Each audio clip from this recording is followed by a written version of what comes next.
Edward the Blue Engine has worked on the island of Sodor for as long as he can remember. Throughout that time, he's gotten his own branch line, which used to be the Wellsworth and Sudbury Railway. It was run by 6 engines, 3 of which still worked on the railway after it became the Northwestern Railway.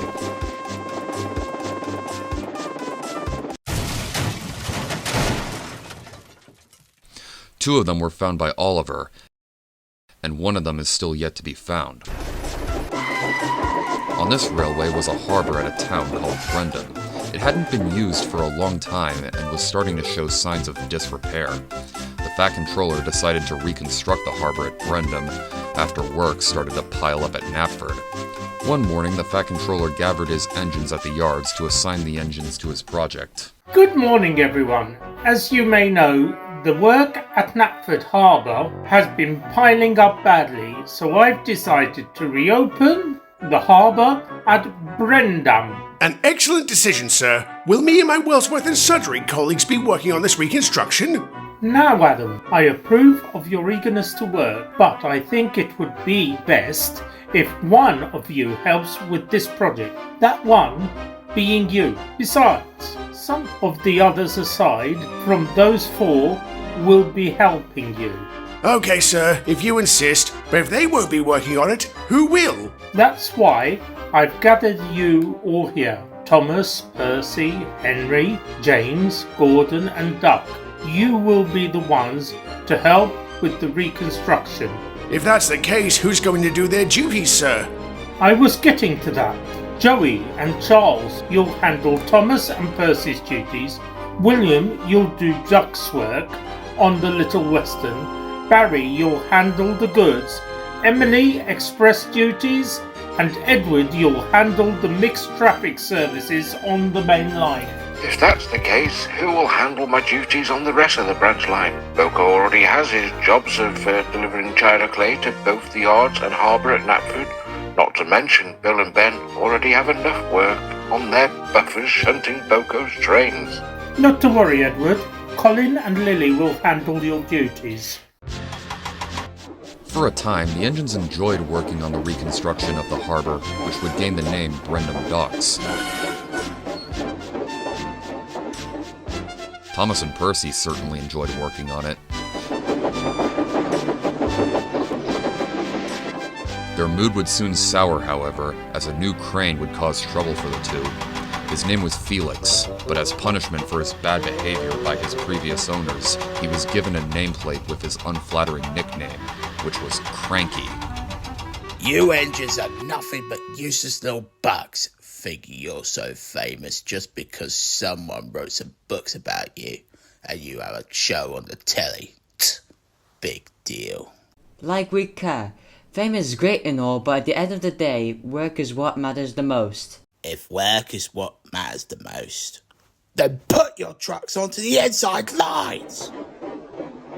What is it this time, Felix? Finally, one of the engines that actually gives me respect. Tell these bugs that if they put their trucks onto the inside lines, then I wouldn't have so far to travel. Rubbish! We've always arranged our trucks like this, and none of the cranes at Knapford Harbour ever complained. Well, guess what, you blue twat? This ain't Knapford Harbour, and I'm complaining now.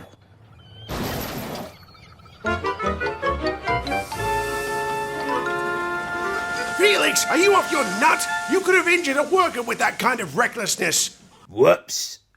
Sorry, Adam. I'll try not to do it again. Control that temper of yours if you wish to stick around here. And as for you two, just ignore him. How do you think I used to deal with William when he gave me lip? Yes, Adam. Sorry, Adam. It's fine. You two just get on with your work and take no notice of Felix. After their jobs with Felix were completed, they went to vent their frustrations to Gordon and James. Don't worry about him, you two. Cranes are like express engines such as myself. They're airy-fairy and need a lot of attention. Like that helps us at all. Why don't the two of you try seeing the situation from Cranky's point of view? How do you mean? Well, think about it. He's high up in the air coping with wind, rain, and baking sun 24/7, 365 days a year. It would drive anyone mad, especially when he looks down and sees nothing but you two being annoying. No wonder he calls you bugs. That's enough, you two. Continue with your work. As for you, Thomas and Percy, Adam told me about your conversation with him earlier. Just ignore Cranky. Don't try anything, otherwise it won't work out. In the distance, Felix heard all of this, but instead of improving himself, he let the big engine's words get to him, and he grew bossier. Come on already, you ugly caterpillar. Push those trucks closer to me. Okay, lousy crane. Ouch! You're a moron! You did that on purpose!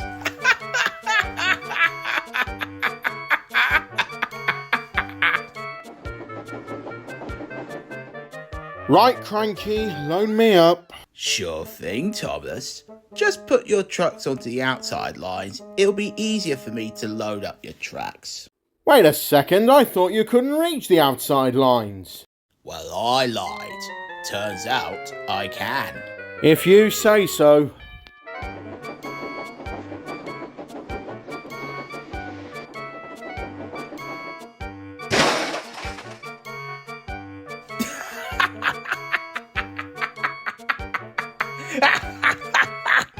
Oh my god, you knew my arm couldn't reach you there, and you fell for it anyway, you idiot. This entire mix-up caused confusion and delay, so much so that the Fat Controller had a talk with Felix. The Crane blamed Thomas and Percy for the reconstruction's delay. When Adam and Duck tried to plead their cases for both tank engines, he told them to get back to work. He then eventually spoke to the two tank engines. Thomas and Percy, this crane is helping with the reconstruction, and I've heard you were the ones to delay the project. So, from now until tomorrow, you will stay in the sheds and think about how you will improve yourselves tomorrow. But sir! Cranky was the one to delay it by causing problems for me and Percy. I want to get this project done as much as you do, and I don't want to hear it! To your sheds, now! Now, Thomas and Percy were upset as well. They spent their time talking to the other engines before a raging storm hit the island. Unfortunately, it left Felix, Duck, Gordon, James, and Henry trapped at the docks. God almighty, this storm just won't let up. I tell you what, if I was out there, my paint would either be ruined or sparkling because of the rain. Maybe if it were being ruined, I can always hide in a tunnel. Right, Henry? Oh, shut it, James. I wish I was back at the sheds. Just be thankful we're in a shed. We're sure to be safe in it. But he was wrong. They all had no idea they were about to be put in danger by an old tramp steamer. It was out of control and running aground, causing destruction to the newly built docks.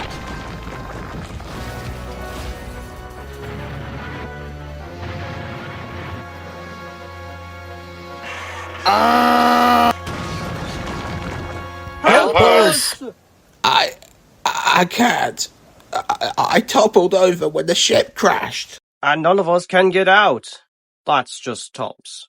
The Fat Controller heard about what happened, and when the storm passed, he rushed to the docks aboard Adam. The other engines will be busy clearing up the mess the storm had made, and the only ones available are Thomas and Percy. I think they shall help you, and then you can help the engines.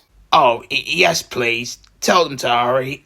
And also, please tell them that I'm sorry for being so rude to them. It was you. Why? I'm afraid I don't have an answer for that, sir. Beg pardon, sir, but me and Adam tried to tell you that he overheard a conversation between those two and Gordon and James, and he took the big engine's words to heart. And when we tried to tell you, you told us to go back to work.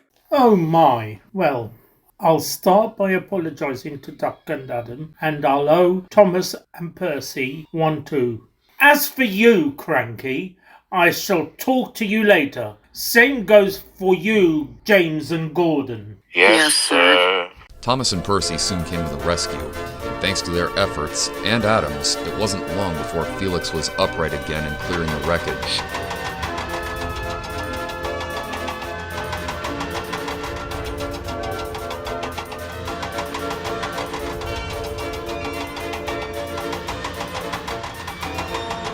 And soon enough the engines were freed thanks to him. Oh, thank you, Felix. What would we have done without you?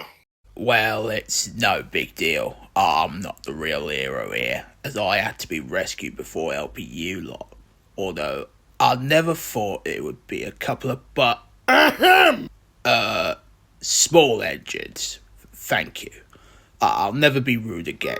However, you three mites are in my way, so move over. Oh crap, he's back to bugging us. Percy, wait! Don't move! You're still attached to Cranky! A few weeks later, the project was completed and Brendam Docks opened for service. Felix stuck around.